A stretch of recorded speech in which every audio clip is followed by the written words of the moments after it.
Two men, one who had every key, one who had every reason to use one that wasn't his. The confirmed record has always produced those two names. This episode shows you what that record actually says and lets you decide what it means.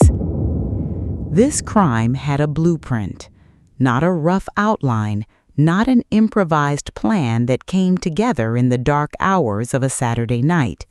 A blueprint, confirmed by the FBI, confirmed by the forensic evidence left at the scene, confirmed by the behavioral analysis of a retired FBI supervisory special agent who spent his career inside the behavioral analysis unit and has reviewed this specific footage on the record.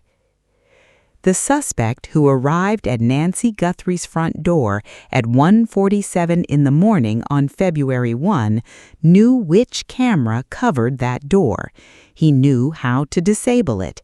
He arrived with a mask, gloves, a full bodysuit worn over his other clothing, and a 25-liter Ozark Trail backpack. He spent 41 minutes inside that house.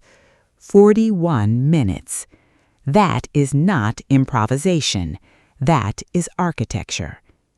Now here is what the architecture requires, and here is where this episode begins. A plan of that precision executed against a specific target in a specific house in a specific neighborhood does not exist without two things running simultaneously underneath it. The first is complete operational knowledge of the target's world, her location that specific night, her medical dependency, her security layout, the precise window between the moment the garage door confirmed closed and the moment the nearest neighbor's lights would go dark. That quality of knowledge has exactly one source: years. Years of standing inside someone's trust. Years of family dinners and drives home and knowing which door she uses and what she needs before midnight to stay alive. Years of proximity so deep it stopped looking like proximity and started looking like belonging. The second thing the plan requires is a body, specifically a body with no family face. Someone who could move through the blueprint without producing a name the moment the footage hit the internet. Someone whose connection to the target is thin enough, documented, confirmed, but thin, that investigators could question him for 40 minutes and move on. Those two things cannot live in the same person. The confirmed record produces exactly one documented relationship between the man who fits the first requirement completely and the man who fits the second. Life is to love, as love is to murder. That is the title of a debut album recorded at Loveland Studios in Tucson, Arizona, released in 2010 by a band called Early Black. Filed as background for now. If you are new here, the last episode established that the access required to execute this crime was already built into the architecture of ordinary family life: the garage door, the drive home, the confirmed window. This episode goes one layer deeper, not the access, the two people the access fits. This is American Case File, reconstructing the last known hours before everything changed. Everything in this episode is sourced, verified, and documented. Links in the description. If you have been following this case and you are not subscribed, do it now, because this investigation is not slowing down, and neither is this channel. The last episode showed you how close someone had to stand to Nancy Guthrie's world to execute what was executed. This episode asks the question that closeness has always contained. What does a person have to look like on the surface to be trusted with the blueprint of someone's life? Tommaso Cioni arrived in the United States in 2006. He settled in Tucson, Arizona. He married Annie Guthrie, Nancy's daughter. He built a life in the desert Southwest that by every confirmed public dimension looked exactly like what it was. A man with deep roots in Italian culture who loved homemade pasta and lizard studies and teaching 6th grade science and biology at Basis Oro Valley School. A writer, a musician, a man embedded at the center of a family that trusted him completely. Not because he performed trustworthiness, because he was there, consistently, for nearly 20 years, present at the dinners, present for the holidays, present for the drives home. The kind of presence that stops being noticed because it has always been there. That is the surface. Let the confirmed record speak to what the surface carried underneath it. By 9:48 p.m. on January 31, 2026, Tommaso Cioni had spent an evening with Nancy Guthrie at his and Annie's home in Tucson. He drove her back to her house, approximately 10 minutes away. Sheriff Chris Nano stated that Cioni ensured that his mother-in-law was safely inside her home before he left. That word, safely. Your last episode already showed you what that word contained, the timestamp it confirmed, the window it opened. What this episode adds is the question of what a person has to know, specifically, operationally, architecturally, to understand what safely inside actually meant that night. He knew the house. He had been going to that house for nearly 20 years. He knew which camera covered the front door, the same doorbell camera that was disabled at 1:47 a.m. He knew her medical reality. Savannah Guthrie said that her sister Annie and brother-in-law Tommaso Cioni made it clear that Nancy couldn't have just walked away from home. From the early moments, Annie and Tommy were saying, "This isn't the case that you are used to where someone wanders off. She can't wander off." Savannah went on to say that her mother was in tremendous pain and she couldn't walk long distances, barely able to make it to the mailbox at her home. Annie and Tommaso knew her physical limitations precisely. They knew what she needed. They knew what she couldn't do. They had been watching those limitations for long enough that they could describe them to investigators and to Savannah within hours of her disappearance. That is what 20 years of proximity carried. Now look at what happened after February 1. Investigators confirmed Nancy had dinner at their Tucson area home before she was driven back to her residence later that night. Authorities temporarily seized the couple's vehicle during the investigation, though law enforcement clarified the move was procedural because it was the last known vehicle connected to Nancy's movements.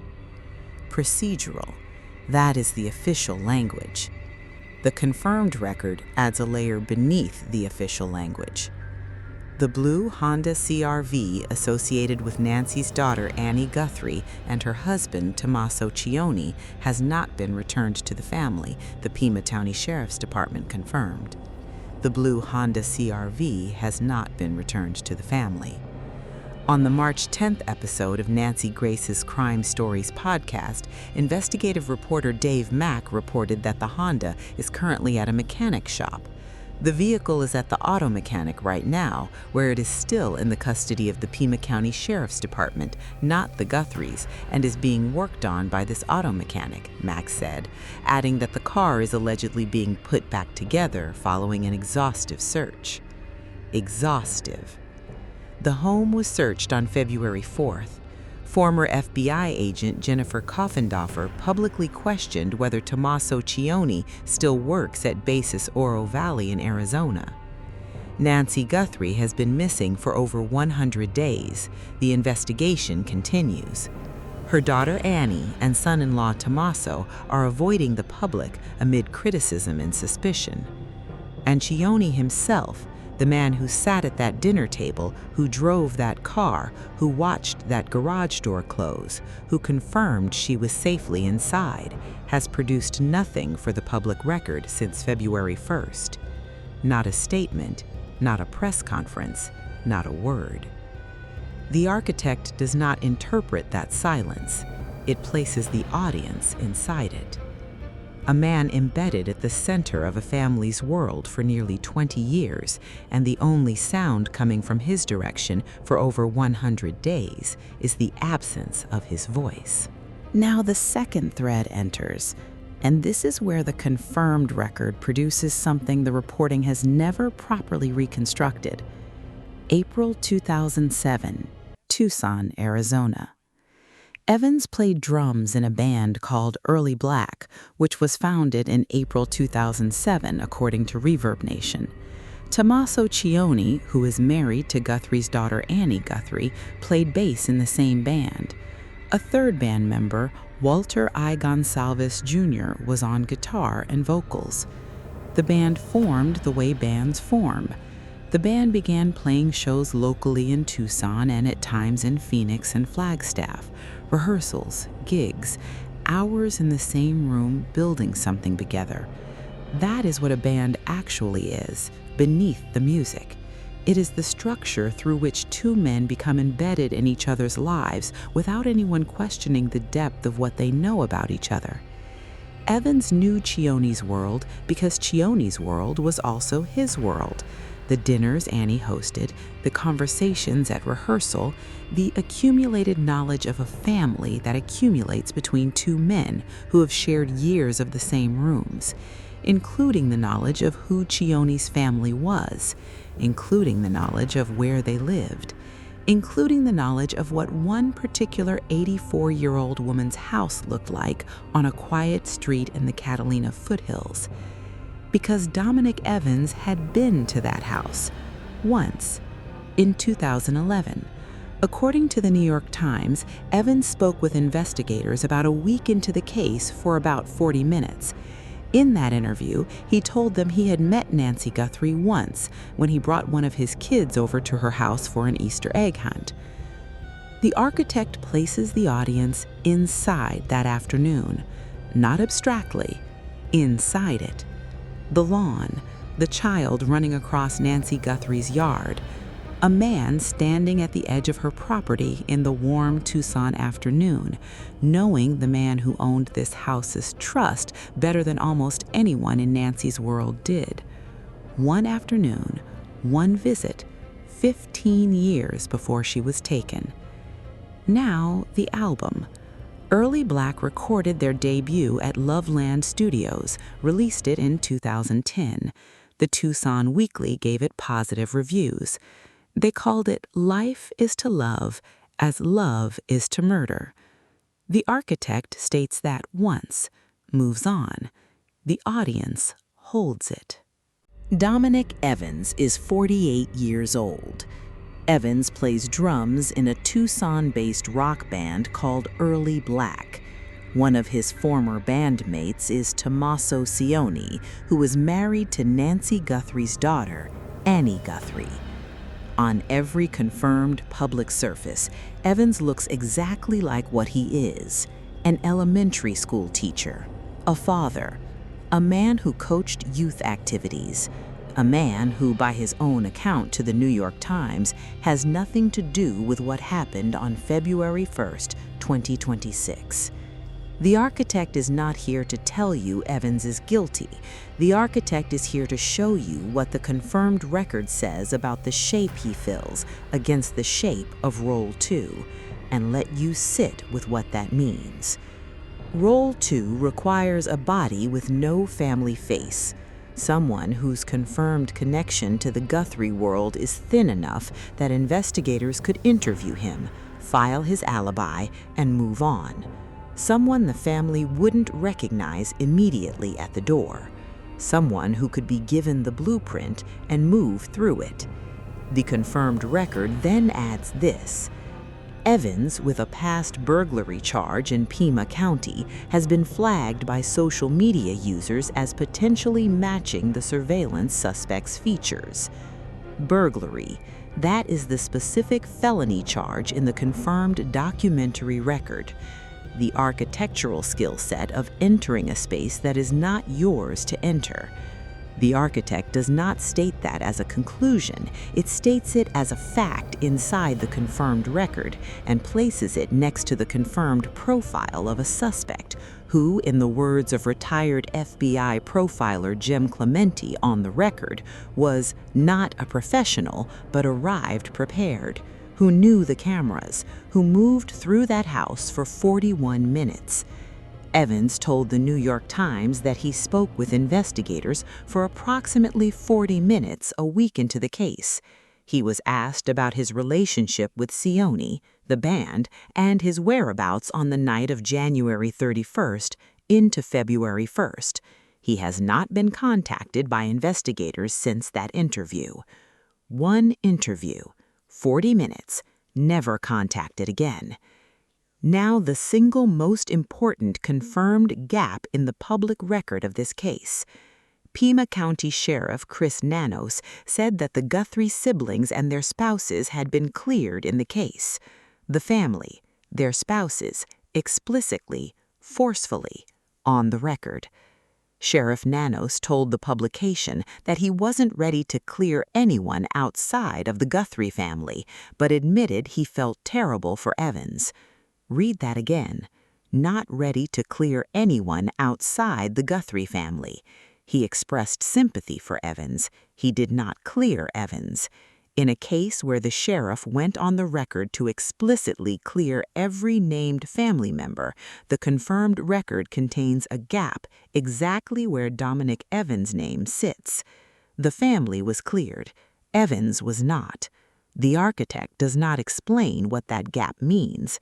The audience has everything they need to feel it.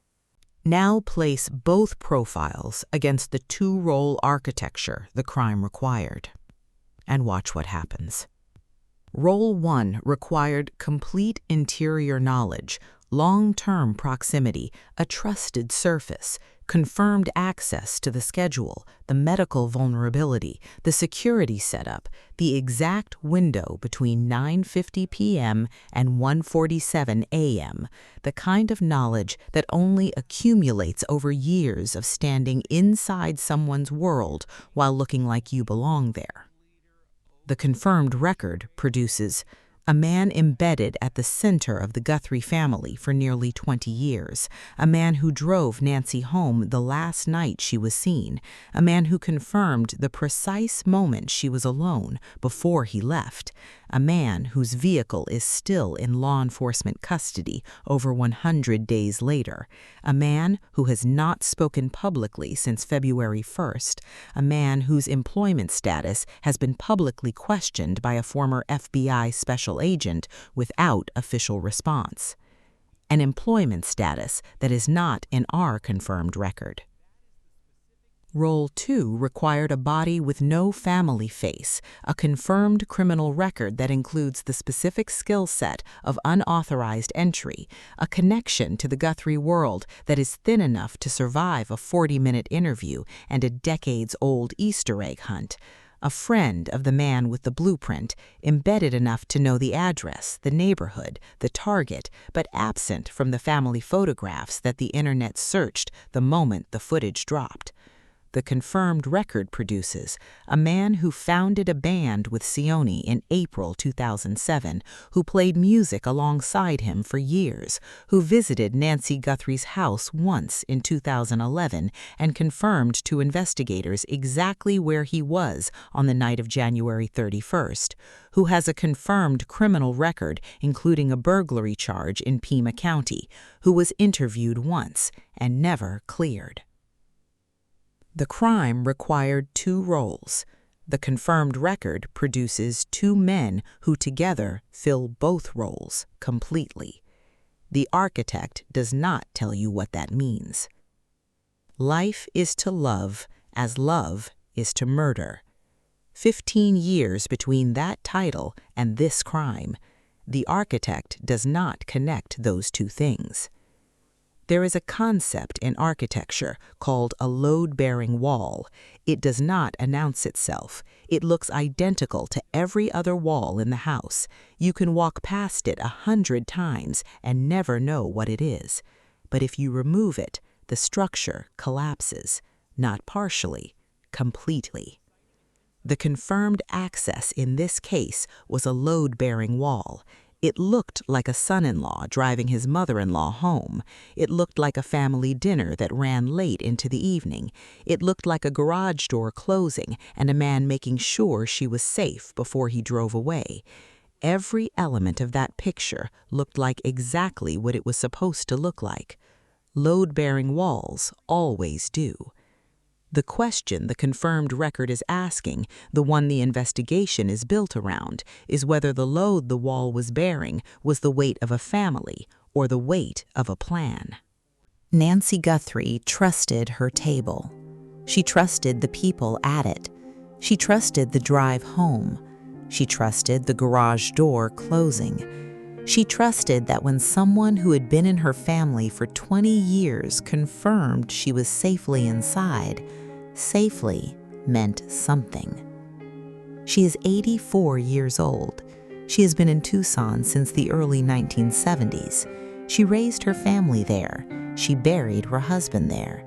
She built everything she had left in that house, and she sat at a dinner table on the last night of January 31st with the people she knew best in the world, and something that had been built carefully, architecturally over years of standing inside her trust, came through her front door in the dark hours of the morning while her church service was already loading on the server she would never log into.